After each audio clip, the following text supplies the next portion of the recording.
Hey everybody, Kim Wiz back again. It's been quite a while since my last video. I know everybody's life gets busy, but mine's been incredibly busy the past couple of weeks at work. I really enjoy getting to watch the videos when I can, and I wish I could see them more and comment more. So sorry about that, but I barely get a chance to kind of stop at all any time during the day, and by the time I get home I'm usually wiped.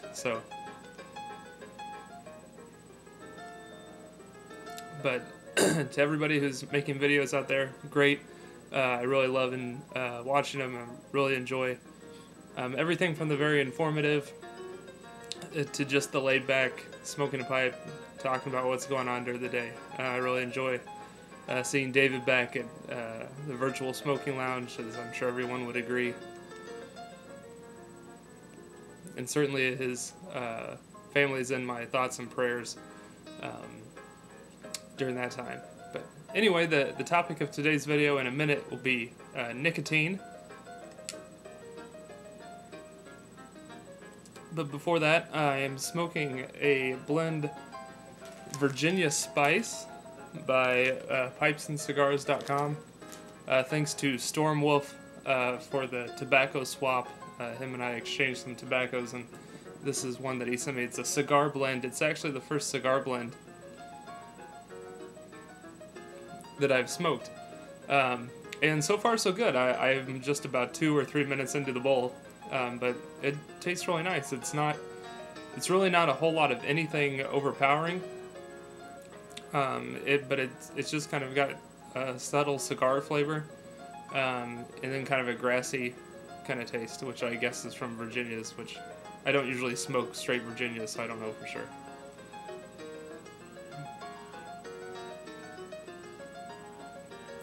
But yeah, so far it's really nice. So thanks Stormwolf again for that.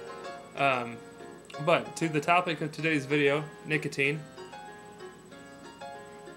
Recently, PipeFriend did a video on whether or not nicotine content decreases with aging tobacco or cellaring tobacco. And I was called out in the video to make some kind of intelligent comment or reply to that. So here's my reply to nicotine. To put it a little bit simply, but also not to beat around the bush, nicotine, when it comes into the body, it affects the body in two ways, both directly and indirectly. Directly, it is absorbed into the bloodstream, travels to the brain, and then affects receptors or messenger chemicals within the brain, and it causes a stimulation high, for lack of better words, by inducing a release of dopamine and a pleasure feeling in the brain. And it actually blocks messenger receptor units that acetylcholine usually travels to cause the brain to communicate with itself and with other parts of the body. With that being said, it kind of puts your receptors on overdrive while you have the nicotine, and then it overstimulates them for when you don't have the nicotine. Your body has this feeling of uncomfortableness, and that requires more nicotine, and hence leading to the addiction. This is probably stuff everybody knows, but I'm leading up to something.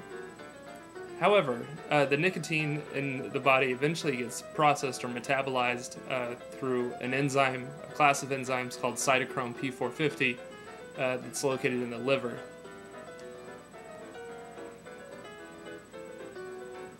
And it's degraded or removed from the body through an oxidation process. Well, that's great, but the oxidation process will also cause byproducts that can be harmful, and in fact are the carcinogenic compounds where nicotine is related to cancer-causing.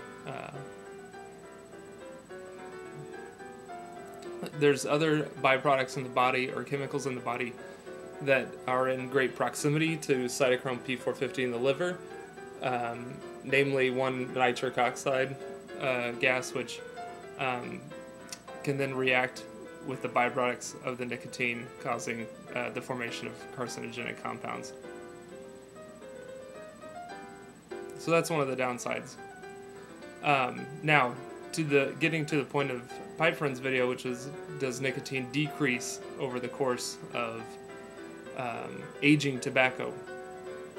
To some degree, yes. Nicotine is a very simple chemical, has just carbon, hydrogen, and nitrogen, and it's relatively small. There's two rings that are bridged together through a carbon-carbon bond. Each ring includes nitrogen, just in their amine functional group, if that means anything to you guys. If you've had chemistry in your lifetime, then you'll probably know what that means.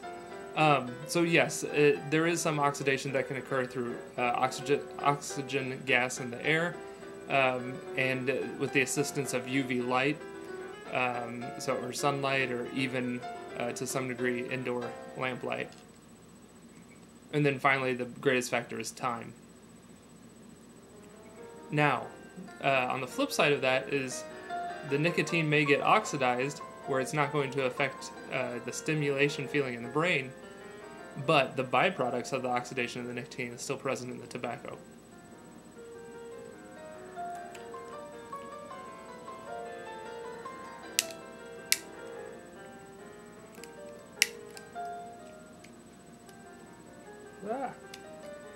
Lighter's struggling. Don't forget it. We'll do it the old-fashioned way.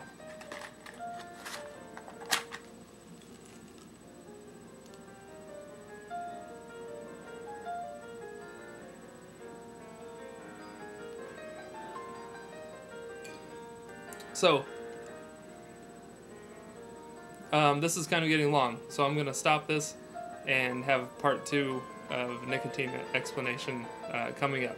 So we'll see you here in a little bit.